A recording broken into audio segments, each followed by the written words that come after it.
Hey everyone, Dominic Bally here.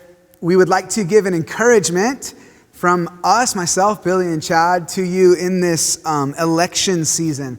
I'm not going to talk in detail about Donald Trump and Republican policy or Joe Biden and Democratic policy. There are plenty of church leaders who have done an excellent job doing that. Even this month, I just read an article from John Piper, for instance, this week. It was excellent. I encourage you to listen to that stuff, watch that stuff, but I just want to take a few minutes to challenge you with something very specific, namely that we would be marked and motivated by King Jesus in this season, both in the way that we vote and in the way that we act before and after the election. As citizens of the kingdom and ambassadors of Jesus Christ, we should be a different kind of people. And we want to bring that different with us even to the voting ballot, to our conversations, and onto our social media platforms where we're posting stuff. So we want to encourage you in 3 ways as you vote. Number 1, we want to encourage you to vote in kingdom peace.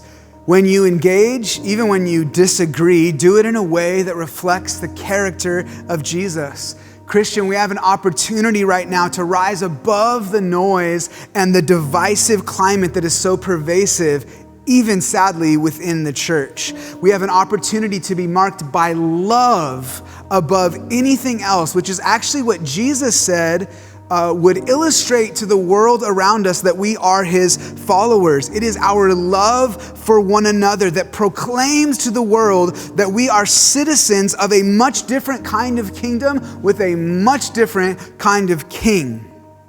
Here is a good litmus test for me. I like to ask myself, are my actions stirring up my affections for Jesus right now?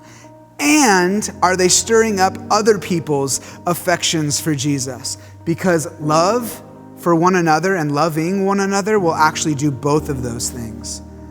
Number 2, I want to encourage you to vote for kingdom peace. We are kingdom citizens, so we want to reflect the character of the king. But we are also American citizens, which means that we want to bring the values of the king and his kingdom into everything that we do right here on earth in America. We should vote, but we should do it with distinction. First of all, that means that we don't attempt to try to baptize Jesus, if you will, into one political party. Honestly, that is legitimately blasphemous to try to do so. He is not a Democrat. Jesus is not a Republican. He is not an independent. There is no political party that can ever contain him. He is the king of the universe. And that means no political party will ever fully represent the kingdom of God.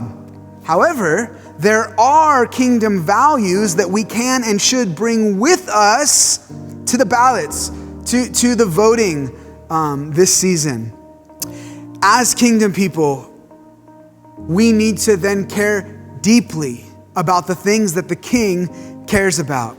We need to care deeply about the peace and protection of people's lives from the very beginning of their life to the end of their life and everything that happens in between. That means that it must begin with the sanctity of life at conception in the womb.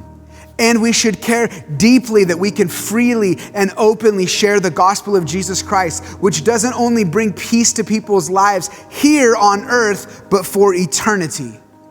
And number 3, we want to encourage you to vote from kingdom peace. That means that no matter how the election turns out, we need to remember that our hope is not found in election outcomes. And listen to this, it cannot be taken away from us based on what happens in an election.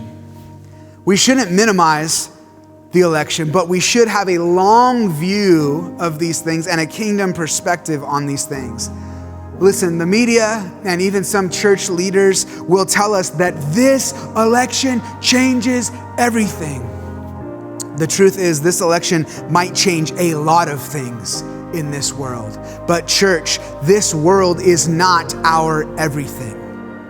So don't minimize it. It is a thing, but we must be careful to not make it the ultimate thing.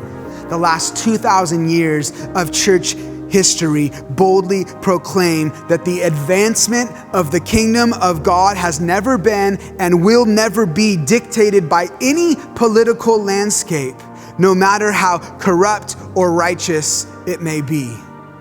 We have a confidence and a power that outshines and outlasts the state of any union, because we have a citizenship from a king who outshines and outlasts the state of any union.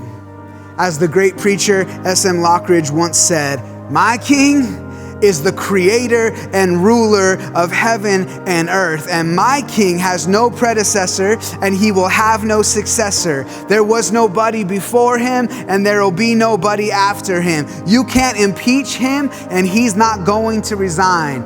That's my king, and his name is Jesus." So show up to the polls, show up to the internet and to social media with all the values of the kingdom, making your aim love, but show up remembering who you are and whose you are. God bless you. We'll see you soon.